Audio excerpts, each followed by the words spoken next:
I remember screaming, what it was like to scream, to cry, to express myself. I remember the sound of my voice, screaming, crying. I remember the sound of his voice, screaming, and the sound of her voice, crying. I do not remember the sound of laughter, or coochie coochie coo. I do not remember saying mama or dada. I do not remember hearing my name. Paul is my name. I have been deaf all my life, almost, since I was 18 months old.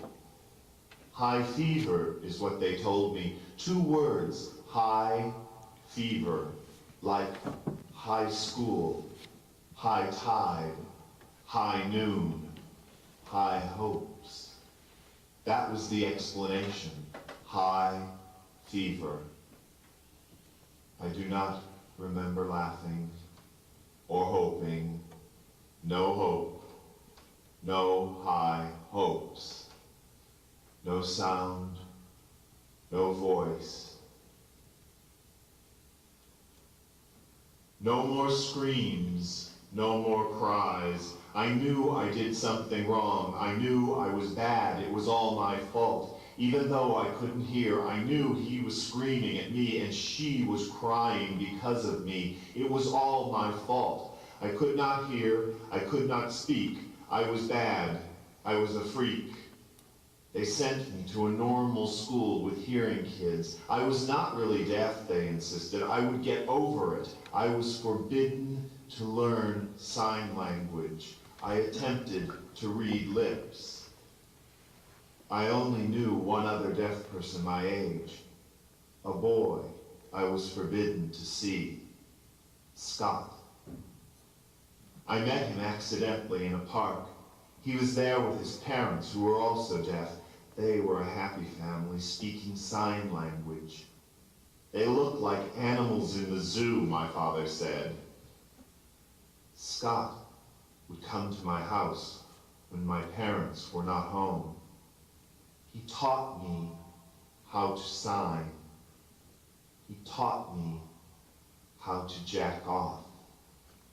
We were 10 or 11. He taught me to speak with my hands and my fingers. Feels great, he'd say, putting my hands on his cock and balls.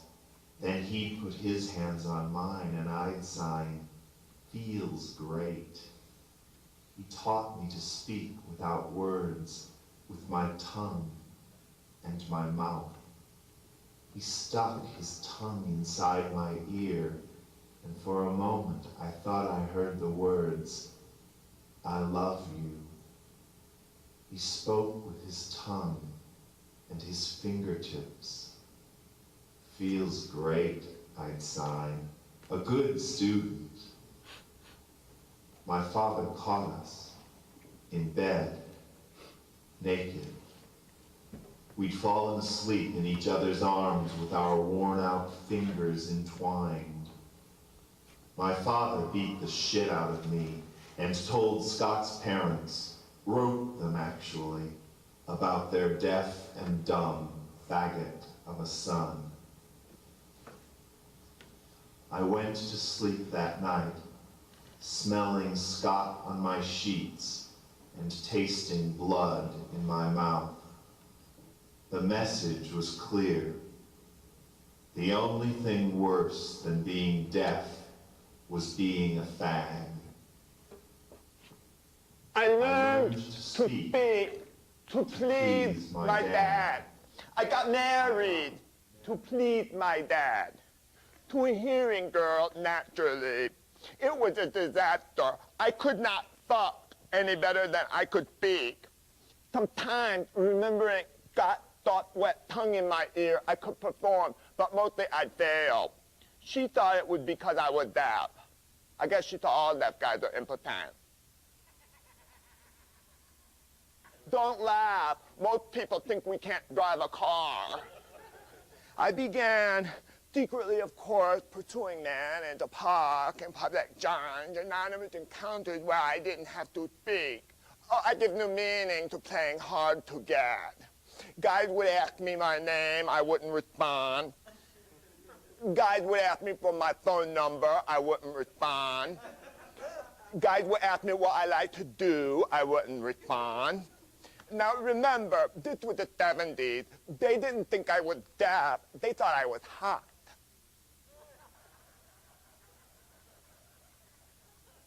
I became a star of the anonymous sex circuit, a silent star, but a compulsive one.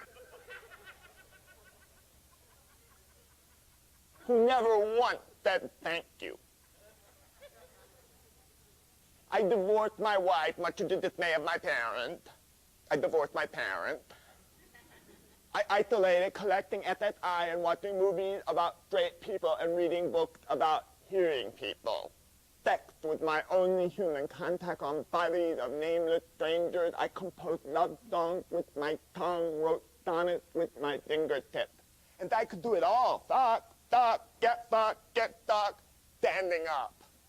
Just don't ask me to talk dirty. I didn't consider myself gay any more than I consider myself deaf. I thought you had to go to bed, to a man's bedroom to be gay, to get AIDS. I began getting mysterious ailment in 1986 or 7. I went to the free clinic. They tested me. 2 weeks later, after daily unsafe and unfound encounters against cold white porcelain and underlying dry brown branches, I got the result. Positive. There is an available counselor who knows how to sign the doctor wrote under the word positive. He also handed me a pamphlet, AIDS and the Deaf. I ripped up that pamphlet and stormed out of the clinic, realizing for the first time in my life, I am deaf, I am gay, and I am going to die. No friend, no family, no one to tell, no way to tell. Nothing. Suicide. I could blow my brains out without hearing a thing. Instead, what I did, I went back to that clinic and found that pamphlet, AIDS and the Deaf. I went to a meeting. There was a room filled with deaf, gay men, all communicating passionately. Each one was infected with HIV.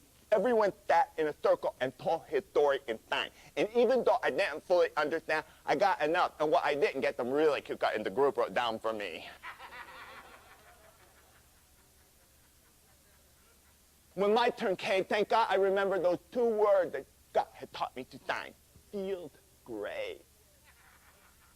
Gradually, I began to get honest with myself. I finally learned to sign. I finally admitted what I'd known all along. My deafness was not caused by a high fever. My father had beat me into silence. It doesn't matter how this guy in the group said deafness is a gift. He also believed being gay is a gift. And having HIV is a gift. His name is Billy. He describes himself as part Helen Keller and part Mary Poppins.